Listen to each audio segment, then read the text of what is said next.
नमस्कार साथियों। राधा मेरी स्वामिनी और मैं राधे को दास, जन्म जन्म मोहि दीजियो वृंदावन को बास। तो दोस्तों, वृंदावन की कुछ गलियों के बारे में आज भी ऐसी मान्यता प्रचलित है जिसे सुनकर लोग हैरान रह जाते हैं।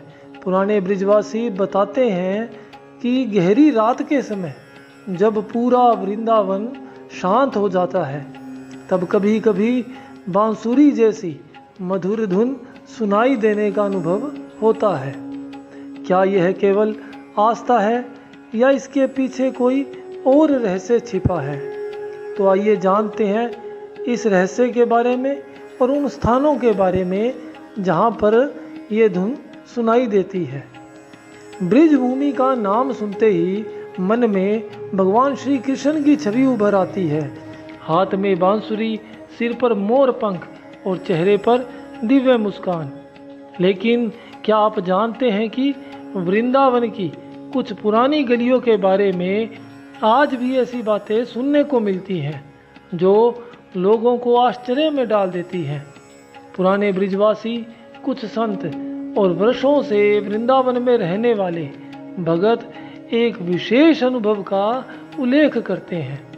वह कहते हैं कि गहरी रात के समय जब भीड़ भाड़ शांत हो जाती है, मंदिरों के कपाट बंद हो जाते हैं और गलियों में सन्नाटा फैलने लगता है, तब कभी कभी वातावरण में एक ऐसी मधुरता महसूस होती है मानो कहीं दूर से बांसुरी की धुन सुनाई दे रही हो। अब प्रश्न उठता है कि क्या वास्तव में भगवान श्री कृष्ण की बांसुरी आज भी सुनाई देती है? वृंदावन की पुरानी गलियों में रहने वाले कुछ वृद्ध लोग और कुछ पुराने संत आज भी बताते हैं कि रात्रि के अंतिम पहर में जब वातावरण पूर्ण रूप से शांत हो जाता है, तब मन किसी दिव्य उपस्थिति का अनुभव करने लगता है। उस समय किसी को घुंघरुओं की ध्वनि जैसी अनुभूति होती है, किसी को मधुर संगीत का आभास और किसी को ऐसा लगता है कि मानो कहीं दूर से बांसुरी की धुन आ रही हो।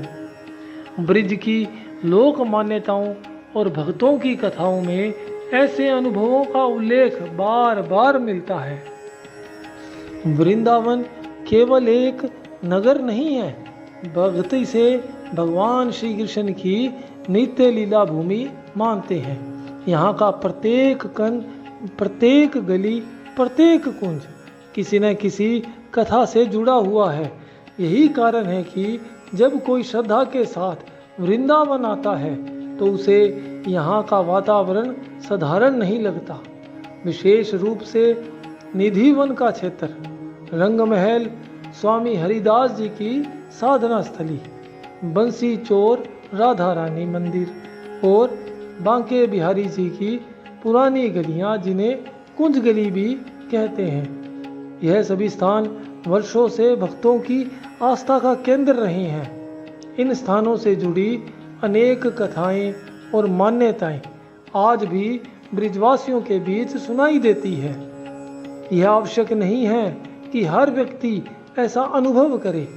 श्रद्धा का अनुभव प्रत्येक व्यक्ति के लिए अलग होता है, लेकिन यह भी सत्य है कि वृंदावन आने वाले लाखों भगत यहाँ ऐसी शांति और आनंद का अनुभव करते हैं जिसे शब्दों में व्यक्त करना कठिन है।